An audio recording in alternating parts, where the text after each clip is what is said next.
Lasnik, muito obrigada por estar aqui com a gente nessa manhã do Brasil, nessa tarde da França, para a gente poder conversar um pouquinho. A Uhum. palavra é toda tua. Estou aqui só representando o Instituto Horizontes, que tem tanto prazer em te receber. Então, bom dia para todos os brasileiros, aqui de tarde, de fato. Eu aceitei o convite da Renata e do Instituto Horizontes para vir pessoalmente ao Brasil, por duas razões. A primeira é porque eu acho que nós fizemos muita tela esses últimos anos e é muito importante a gente conseguir trabalhar se vendo, se encontrando, discutindo no cafezinho, almoçando juntos, trocando realmente experiências em presencial. Isso foi a primeira coisa. A segunda é que o Instituto Horizonte, com quem eu tenho a sorte de trabalhar todas as semanas, está totalmente coerente com a minha ideia de que não se trata a criança autista sozinho, mas em transdisciplinaridade, uma verdadeira transdisciplinaridade que supõe que nós encontramos pessoalmente as outras partes da equipe necessária para o atendimento, que nós partilhamos, que discutimos sobre o caso. Ainda mais se trata de bebê.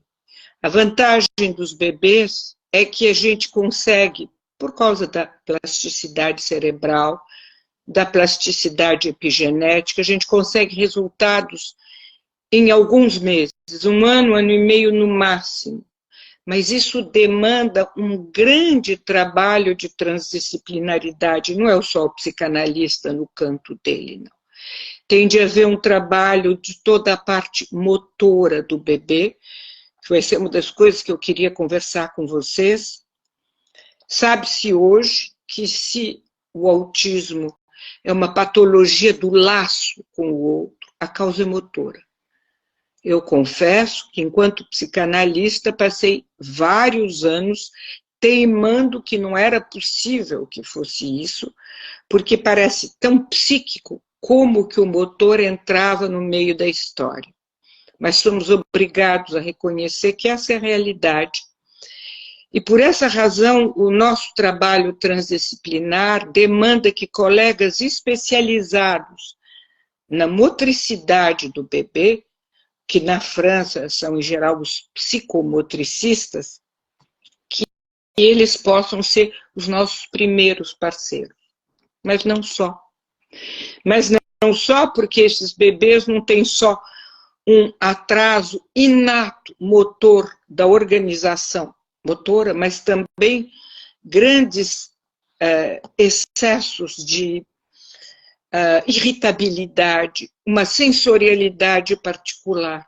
Daí a necessidade não só de um psicomotricista, mas do que chamamos na França um sensório motricista.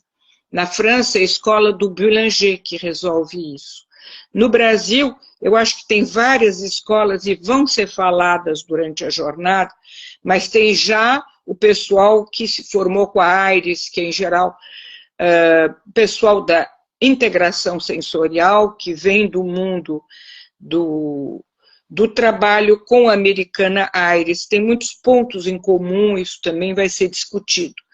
Porque eu venho só da França, mas no meu filme vem eu, a sensório-motricidade, que vai ser a Muriel Chauvet e uma outra sensório-motricista, dependendo do caso que eu vou mostrar num dia e no outro, mas também um grande problema que nós descobrimos nos últimos anos, que hoje tem muita publicação científica em cima, é o da dor.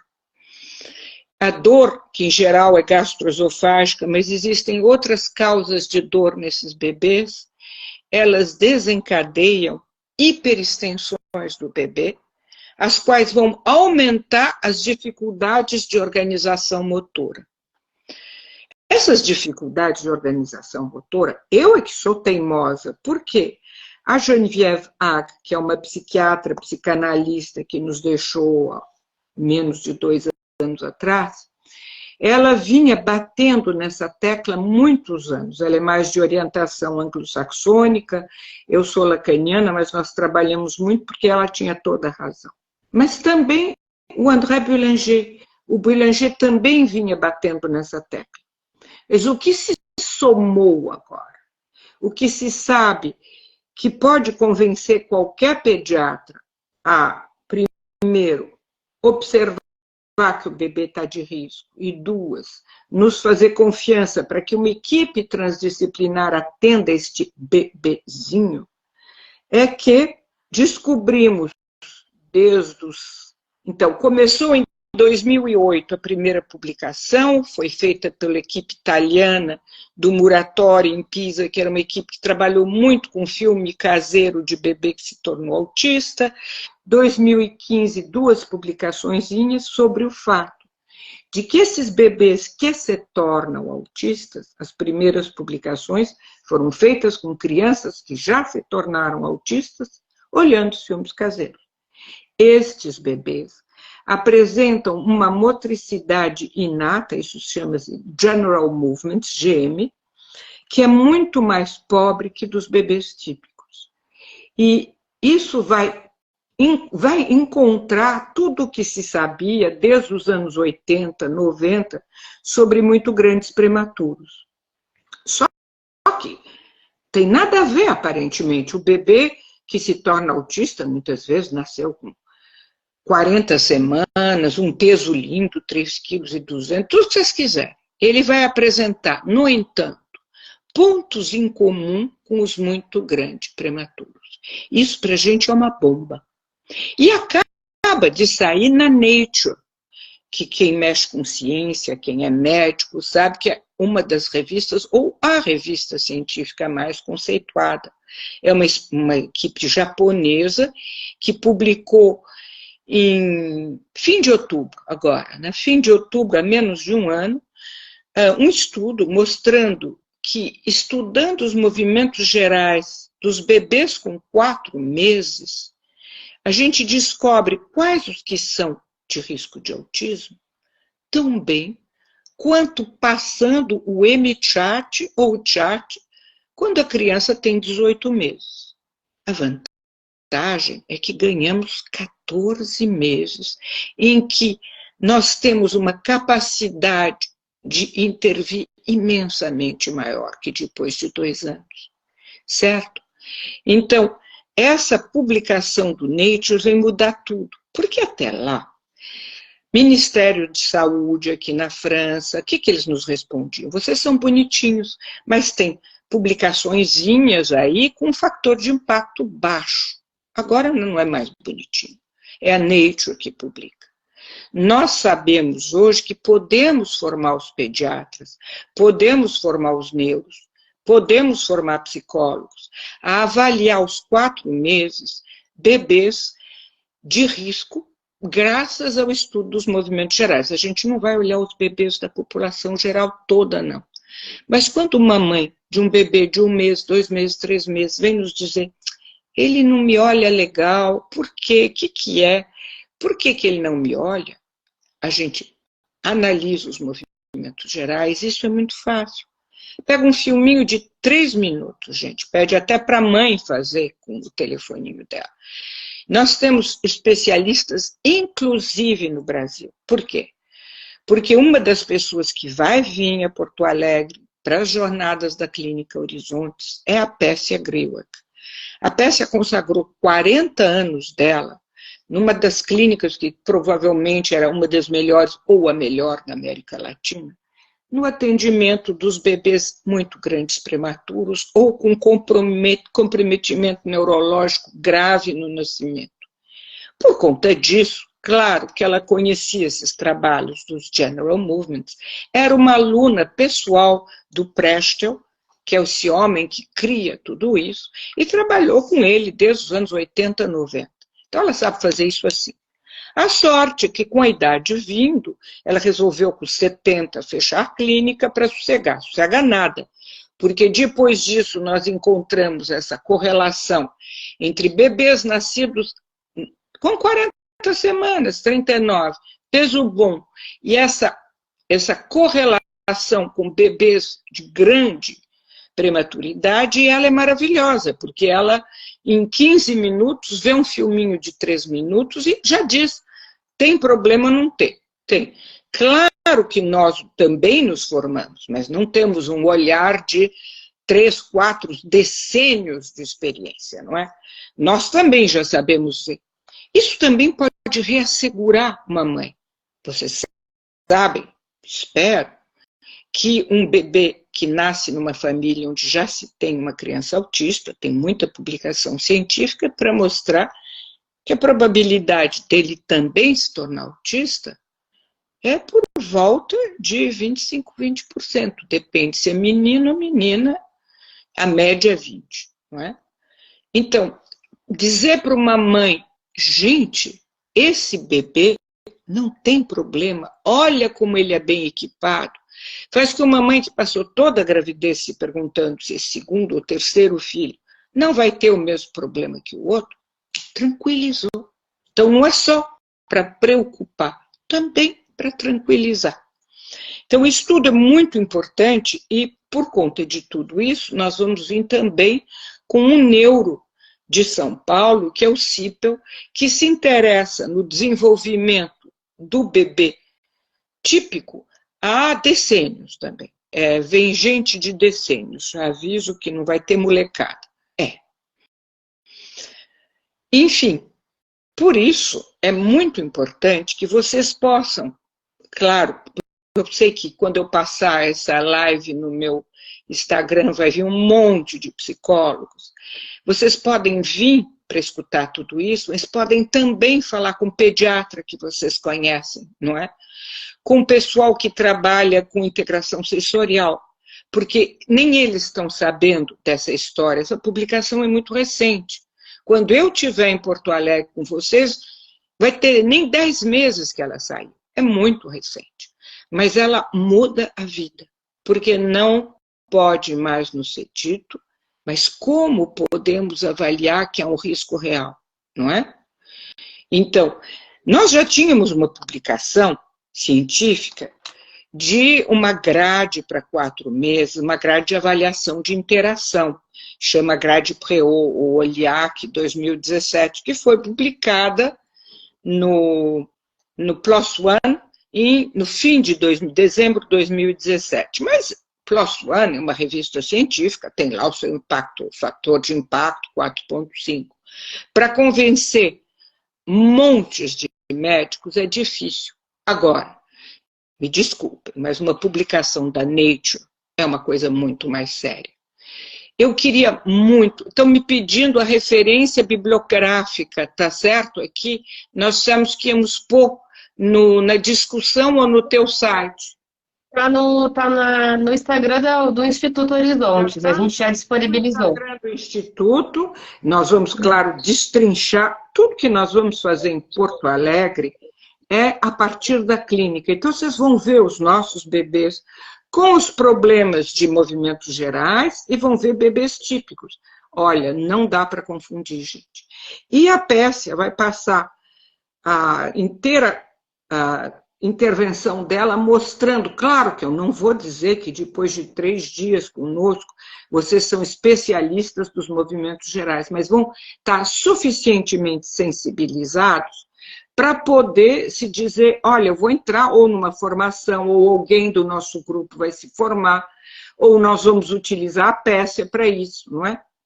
O que é importante é que, eu estou vendo que tem psicomotricista aqui, e eu acho muito importante os psicomotricistas virem também, porque é um trabalho muito específico com esses bebezinhos. Eu não vou mostrar ninguém de mais de 6 meses quando começa o tratamento, certo? São tratamentos de bebês muito pequenos, todos com movimentos gerais de arrancar os cabelos no início, todos saíram, mas não porque a psicanalista é um gênio, porque eu tenho humildade de trabalhar numa verdadeira equipe, que entra o psicomotricista, entra o osteopata, porque há muita dor nesses bebês. Então, outra coisa, se vocês quiserem chamar gastropediatras, esses são meus convidados, nem pagam, tá?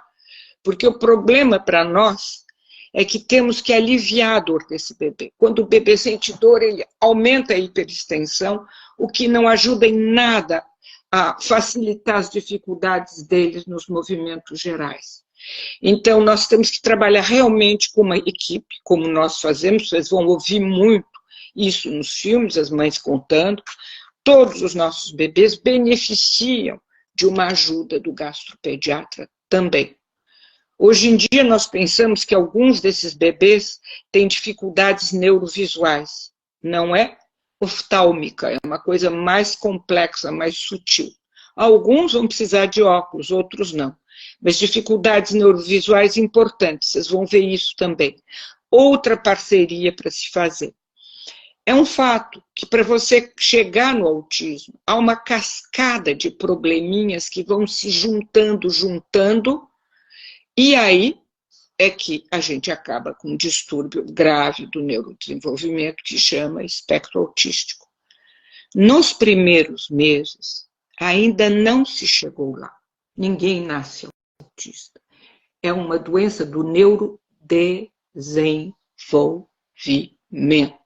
Então, neurodesenvolvimento quer dizer que a gente, enquanto a doença está se desenvolvendo, a gente está indo mais depressa que é. O Sipel me dizia que, malgrado o fato que ele é neuro, ele vê as crianças de mais de 1 ano, às vezes 2 anos. Isso é um desastre, não é? Nós temos que conseguir trabalhar muito mais com os pediatras, ou os médicos que veem bebê, né? Aqueles que encontram bebês. Na França é muito pediatra, e o que a gente chama as PMIs, proteção materno-infantil, que corresponde um pouco às UBS de vocês, mas são muito mais estruturadas e todas têm médico ainda. Eu digo ainda, porque o Brasil às vezes é exemplo, quando as coisas começam a pauperizar no Brasil, acaba acontecendo aqui. Ainda temos médicos no equivalente das UBS, não é? Mas, por enquanto, o que eu vejo é que criança classe média alta só aparece com 2, 3 anos. Então, não é só coitadinho com problema social que nós temos que atender, é até o vizinho, o primo, o irmão. Porque é um horror. Não é normal que nós percamos esse momento de plasticidade cerebral em que tudo ainda é possível. E não é a Lasnik que fumou maconha e está contando história para vocês desse jeito, não. Temos muitos neurocientistas, por exemplo, o Ami Klein, que é um neurocientista brasileiro, israelense, americano, que trabalha nos Estados Unidos. Ele estava na Yale, agora está em Atlanta. Ele tem certeza que antes de 2 anos dá para melhorar muito o processo. E quem sabe reverter. Eu não penso antes de 2 anos, eu penso nos primeiros meses, aí eu informo reverter. Mas tem também a doutora Dawson, que foi uma das que criou como é que chama?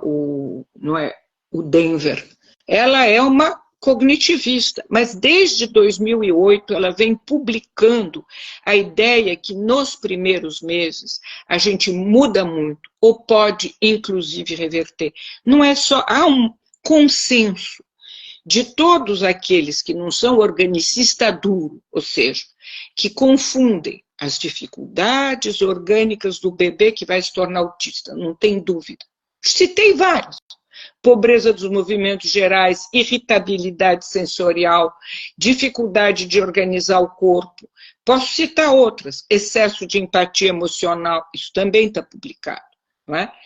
Nada disso é suficiente, é o conjunto disso que vem desorganizar o que os cientistas chamam meio ambiente, que nós chamamos o psiquismo daqueles que se ocupam do bebê, o pai, a mãe, a babá, todo mundo que está ali perto, a avó, desorganiza completamente, é essa situação que desorganizou o meio ambiente, que tem efeitos retrospectivos.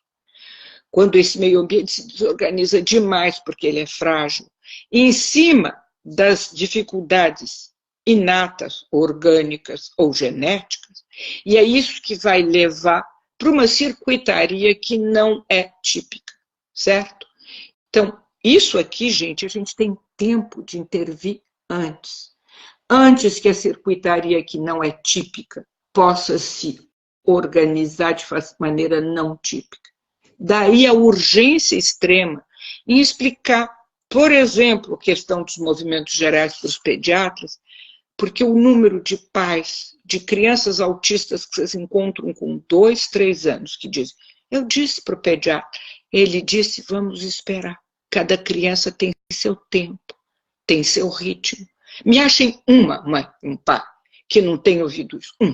Todos ouviram. Ouviram do pediatra, ouviram de outras competências médicas. Então, alguém está falando de corpo. Muito interessante, uma pergunta sobre corpo. Já vou dizer uma coisinha para vocês sobre isso, a história de corpo. Então, o que é muito importante é que nós possamos transdisciplinarmente, juntos, criar equipes transdisciplinares que podem atender esses bebês muito cedo, porque a gente reverte mesmo nos primeiros meses. Casos a menos para que as secretarias amanhã de saúde recebam, ou os planos de saúde recebam o fato de que a família ganhou no tribunal, a criança é autista e agora vai ter que pagar todos os tratamentos. Economicamente é bom para todo mundo, até para plano de saúde. Sem dizer que para a família muda a vida, não é? Alguém me perguntou uma história de corpo na perspectiva lacaniana. Então, na perspectiva lacaniana, como na perspectiva do Boulanger, o corpo não é uma coisa com que a gente nasce, não, nasce com um orgânico. O corpo ele vai ser uma representação psíquica com uma certa unidade. Esses bebês amantelados, não são nem desmantelados, porque eles não eram mantelados antes, certo?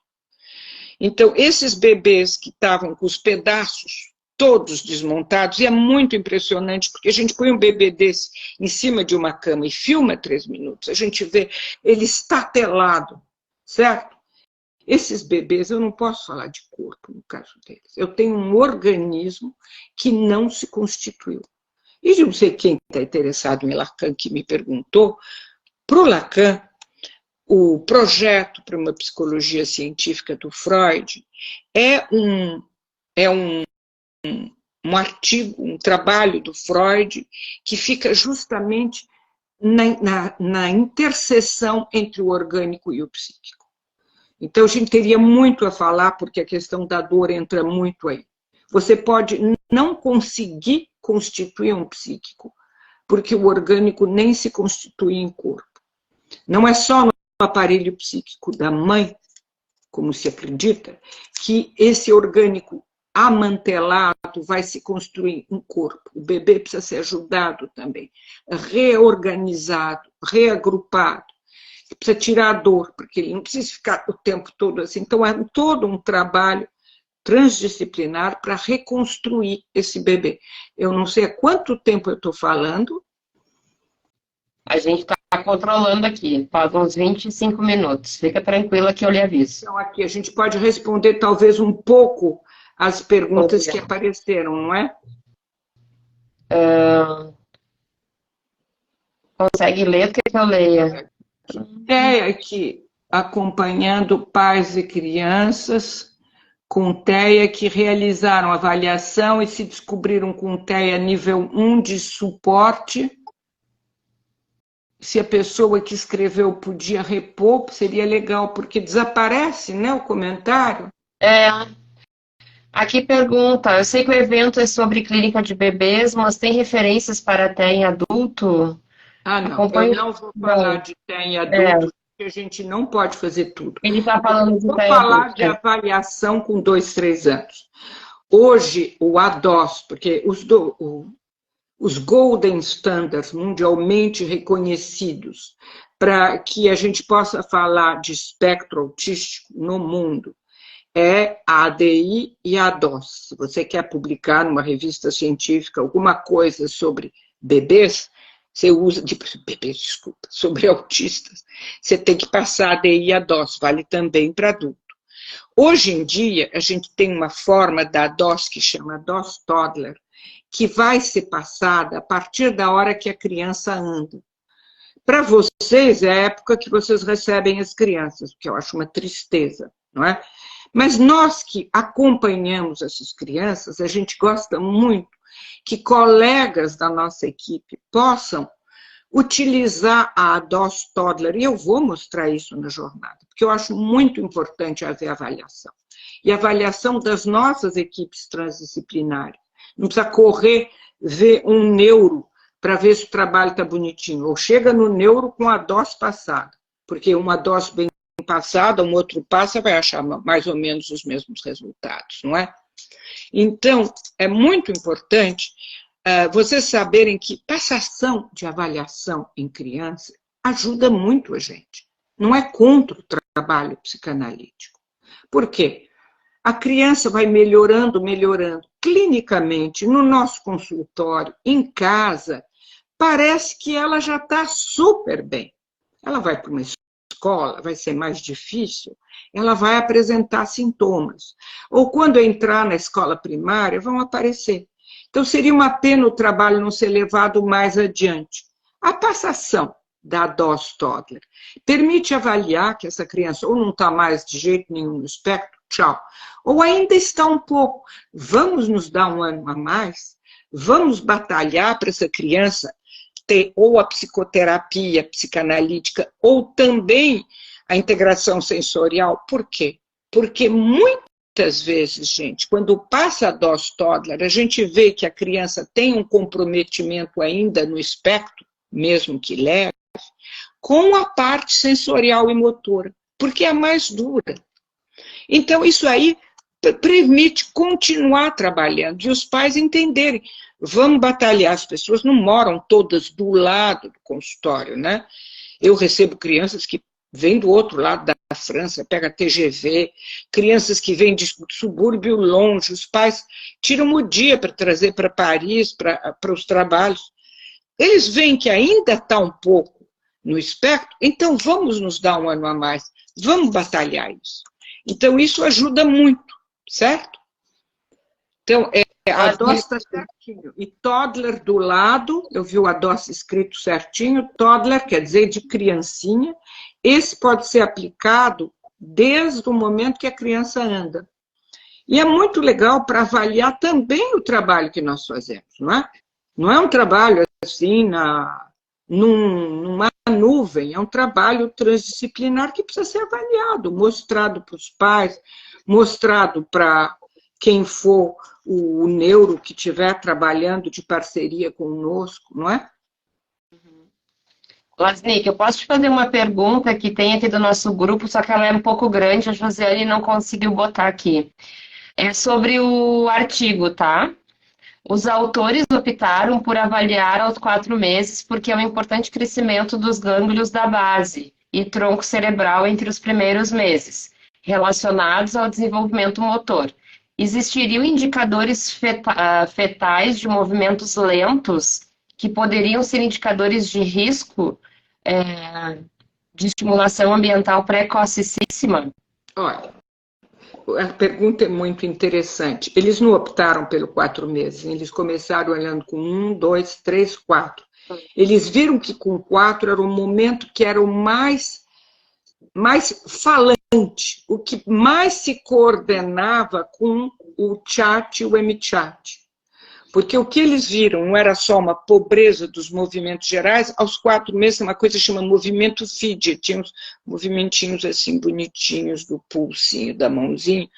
Era a ausência desses movimentos que comparece aos 4 meses e também o fato de que a linha mediana, com pezinho, eu não vou botar os pezinhos aqui que eu tenho que fazer ginástica, né? Pezinho e mãozinha que vem no meio do corpo. Essas coisas é que eram as mais consistentes com os resultados do chat aos 18 meses. Agora, quanto à pergunta sobre vida fetal, ela é muito interessante, porque nós sabemos todos que os movimentos gerais, eles começam na 9ª semana da vida fetal e vão se desenvolvendo normalmente até os 4 meses, espera-se que desapareçam para dar lugar aos movimentos voluntários. Então, claro que nós nos fizemos a pergunta, será que daria para a gente saber alguma coisa em vida fetal? A Annick Beaulieu, que eu estou levando na mala, não pessoalmente, mas ela vai estar no telão, ela vai falar e talvez até ela apareça na discussão, não é? Vocês vão vê-la no telão falando. A Annick Beaulieu é uma fisiosteopata, fez psicologia, doutorado de psicologia, hoje psicanalista jovem, psicanalista velha, osteopata. Ela está fazendo um pós-doutorado sobre essa questão. Então, tem uma clínica em Paris, cujo especialista, como é que vocês chamam isso, de que faz os exames do feto prevendo o desenvolvimento? Ecografia? Quem faz ecografia? Tocou a parada, e então essa clínica vai receber, além dos bebês típicos, um certo número de bebês, irmãos e irmãs. Porque por conta dessa incidência de por volta de 20%, se você tiver 20 bebês, já dá uma certa incidência provável, não é? Porque se você está em população geral, a incidência é muito mais baixa. Então, eles estão topando, eles vão fazer isso, eles vão olhar as ecografias dos movimentos gerais, desses fetos, desde os primeiros meses, para ver se podemos aprender alguma coisa sobre isso. O que se sabe, o que está publicado, quando se estuda em epidemiologia, é que os bebês que se tornaram autistas têm, grande maioria deles, em países em que a cesárea não é um hábito, no primeiro mundo, cesárea não se faz assim, a torto a direito, eles têm partos muito mais longos, de 2, 3 dias. Se sabe também que muitos desses bebês aparecem com as suturas mais machucadas, como é que eu diria, mais apertadas, e até alguns que terminaram com cesárea. Por quê? Porque essa é uma hipótese, não tem publicação científica depois do meu porquê, hein, gente? Supomos que a razão é que, supomos que essa pobreza dos movimentos gerais que já vinha, né? Que essa pobreza dos movimentos gerais que nós supomos, ela impede o feto de ser aquele que dá cambalhota, que mexe bastante. Então, são fetos que se enfiam no canal para saírem, que se enfiam na bacia da mãe mais cedo e ficam com a cabeça apertada. Porque tem muito mais plagiocefalia, tem muito mais sutura superposta, endurecida, uma série de coisas que faz-se supor que, além de terem levado muito mais tempo para nascer, tem muito mais bebê que precisou de fórceps e tal do que os outros, é provável que a fragilidade dos movimentos gerais deles não ajudasse para fazer ginástica em tudo quanto é sentido. Mas isso são só hipóteses, não temos nenhuma publicação sobre isso. Vamos começar até daqui a alguns anos com essa história do trabalho da Annick Beaulieu e essa clínica durante as gravidezes desses irmãos e irmãs. Era isso que você queria? E a Josiane depois ela seguiu com uma outra pergunta.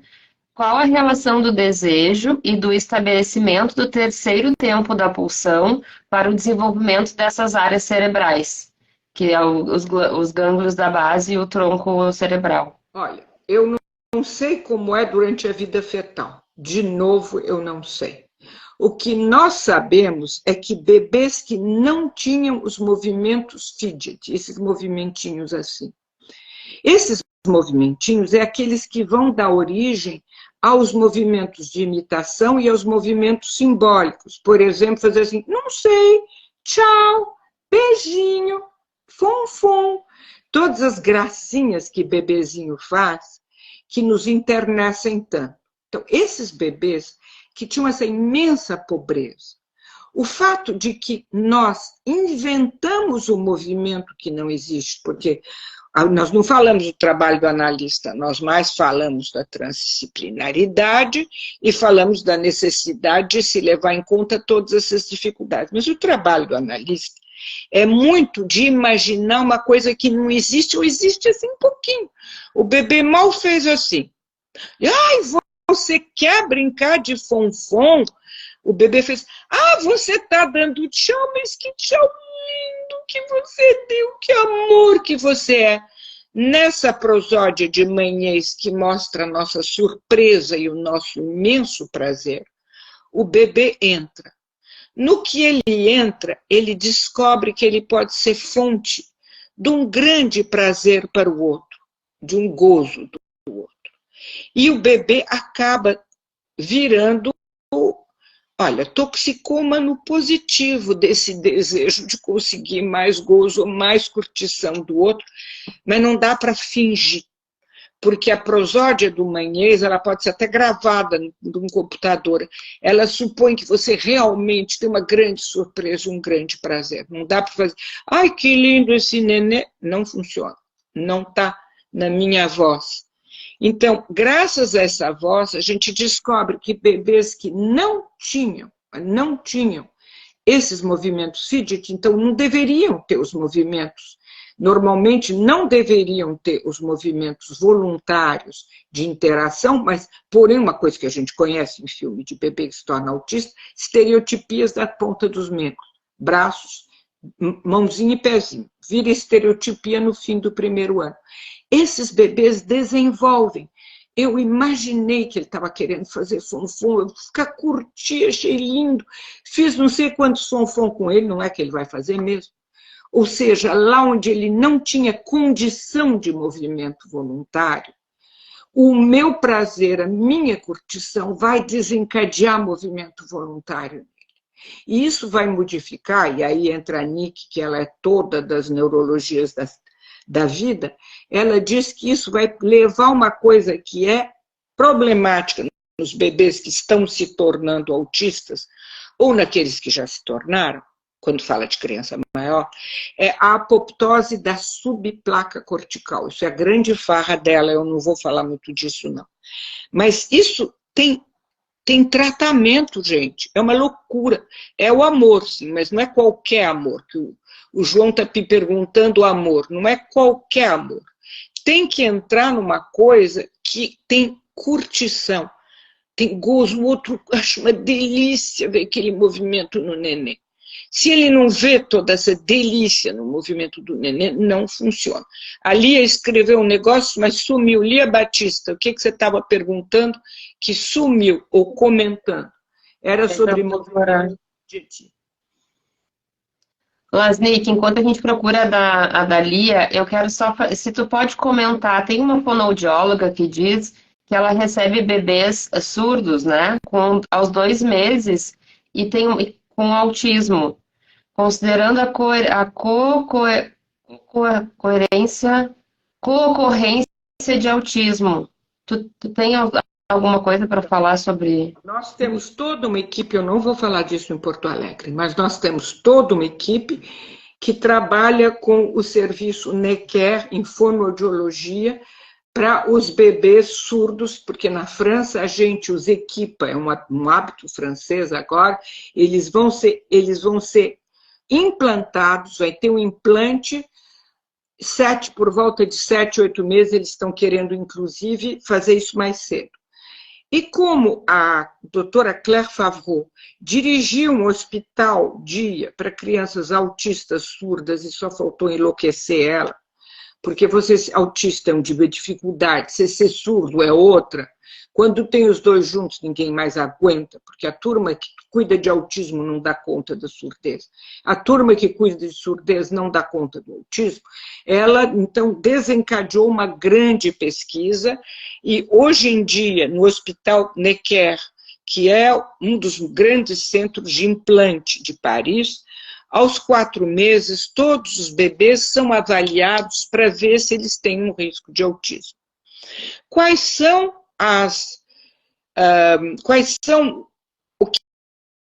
Aonde eles estão, essa equipe, atualmente? Eu vejo em supervisão esses bebês, eu não atendo nenhum, mas eu tenho a honra de ter em supervisão um bom número deles.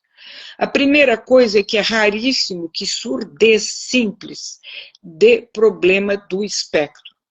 Em geral, são surdez sindrômica. É a surdez sindrômica, que muitas vezes é acompanhado de muitos outros problemas, é nesse campo que nós estamos tentando trabalhar. E não é fácil, porque a síndrome às vezes é mais larga. Não é só que o bebê é surdo, ele tem problemas de equilíbrio, muitos deles têm problemas de equilíbrio. Agora, dizer que um bebê de 4 meses que o fono vai atender, ele é autista, é um problema que não é possível. Um bebê com 4 meses não é autista, ele tem risco de autismo. Temos que esperar o desenvolvimento para desenvolver o autismo dele. Ele pode ser surdo, mas autista ele não é. Ele é surdo com um grave risco de autismo. Só para a gente começar a utilizar melhor a nossa linguagem. Não sei se isso responde. Lasni, não, a Lia Batista só estava falando dos movimentos gerais e nós temos somente 10 minutos, 9 agora, para finalizar. Então, deixa eu ver se eu consigo ler. Maravilhoso, Lasnik. Importante notar que diagnóstico não é destino, o cérebro aprende o tempo todo, nascemos com bilhões de neurônios que precisam ter boas conexões para o bebê se desenvolver bem. Então, muito obrigada. Primeiro, mesmo uma criança de 3 anos que vai passar na DI, na DOS, está no espectro, vai ter um diagnóstico de estar no espectro. Isso não é prognóstico, então muito menos destino. Mas, além do que, nunca se sabe como é que esses bebês evoluem quando a gente trata muito cedo. Isso é outra coisa. Eu tive a honra de trabalhar com uma menina que tinha uma doença genética gravíssima, atendi com 2 meses, a gente teve a avaliação da doença genética, que é um Cornélia de Lange, com 4 anos e meio. Ela não aparenta o conjunto das dificuldades de um Cornélia de Lange, porque atendemos muito cedo. Então, a plasticidade foi muito, muito boa. Agora, o problema é que a plasticidade ela não é igual numa velhota como eu, num jovem de 40 anos, num mais jovem ainda de 20, num mais jovem ainda de 3 anos, e naqueles em que a maleabilidade é total, que são os primeiros meses de vida. Aí a gente tem uma maleabilidade que não tem nada a ver, certo? Está pedindo para ver se o Nordeste. Cerebral existe sempre, Amorim, mas ela não é a mesma, certo? Ela não é a mesma. Quando é muito pequenininho, a plasticidade é muito maior. Qual é o problema da aba? Um dos problemas da aba é que eu acho que não está muito claro para muita gente, não todos, deve ter gente boa na aba também, de que a gente não nasce autista, mas a gente se torna autista. Ou seja, que quando as crianças vão para a aba com 2, 3 anos, de fato são autistas. Mas talvez nós pudéssemos fazer isso, que é a razão da minha vinda a Porto Alegre em pleno inverno, é que nós estamos batalhando para ver frentes de trabalho antes que a plasticidade cerebral tenha perdido uma grande parte do seu, da sua competência. E estão pedindo para eu falar da diferença entre psicose e autismo. Eu tenho um livro sobre isso que saiu na linguagem, em que eu faço uma coisa lacaniana sobre o assunto, mas tem também um artigo de um amigo, que é o Tuati, que é da IPA, mostrando as diferenças, e tem também um artigo muito interessante de um catedrático de psiquiatria infantil, que chama Claude Burstein, mostrando a evolução desses conceitos, para a gente não se atrapalhar o tempo inteiro entre eles. Lasnik, nós ficaríamos aqui muito mais tempo falando contigo, mas a gente está precisando encerrar. para também poder deixar salvo. Esperamos, então, em agosto, aqui no Sul, dia 18 e 19 de agosto, um bom chimarrão. Esperamos que não esteja tão frio, que é pouco provável, né? Com bom chimarrão vai. Tá, Lasnik, muito obrigada a todos que estiveram aqui. Desculpa alguma pergunta que não deu para a gente ler, mas teremos outros encontros também com a Lasnik e aqui em Porto Alegre em agosto. Tchau, turma. Até agosto. Beijo, muito obrigada.